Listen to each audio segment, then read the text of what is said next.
with a dear friend of mine. Her husband called me in the middle of the night saying, "Susan, you got to come and help."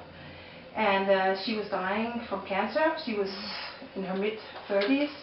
And I came there and I just instantly grabbed I have a big angel with a light. I grabbed that angel, some oil and some music, and what else did I bring? A book with a psalm, you call it hymns. Yeah, hymns. I ran there, and when I got into that hospital room, it was a light like this, very hard light, and the nurses were very busy running around and talking. And can you imagine this? My friend, she was just lying in the bed dying, and the mom was just crying, and the husband was devastated. And I said, turn down the light. You got to speak in a normal tone. You got to talk to her, and tell her how much you love her. Touch her. And I put on, and I asked the husband to go and find her favorite music in the car.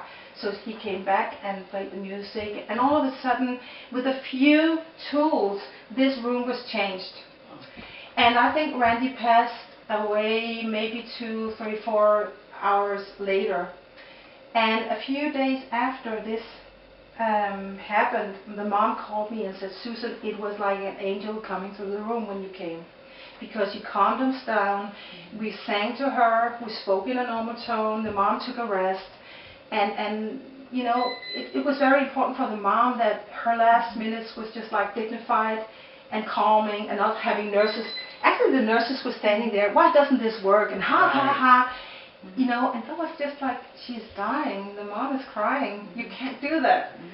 So that means I wrote a little booklet, and I don't know if you had time to read it, Kim, but I said thank you to Kim and Rod, because it means a lot to me that you are here, and celebration is where we want to be in the future. And as I always do in my home country, and I want to do, help in your own backyard is very important.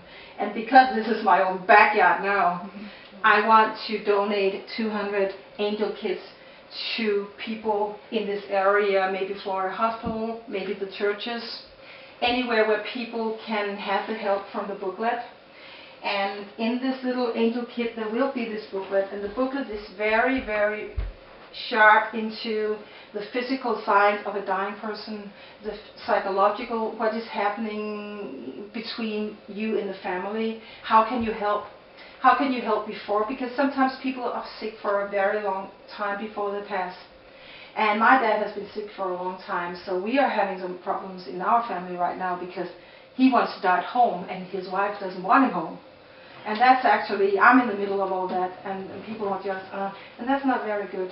This should not be your last days of your life, not wanted at home. But anyway, this booklet is about, a lot of people don't know, when is my mom, and she's saying funny noises, what does that mean, when is she passing?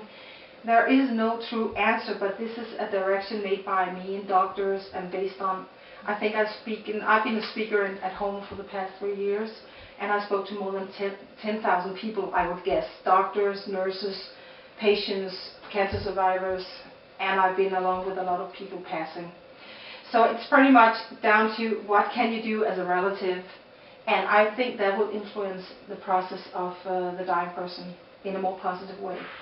It's difficult for me to explain in another language. No, it's beautiful. You understand me? Very good. Okay, Very good. Perfect. So today, and I can't thank you enough for being here. I really think that's a miracle, because I couldn't do it without you. Right. I mean, this is something we all must try to help out in the world. And I want to tell you, I had advices from lawyers, so what I've done is sign up a little not-for-profit organization. So if we go on TV in Denmark, or here, or anywhere in the media, people can come to our website, and they can also donate if they want to, but this is not what we want to do with it.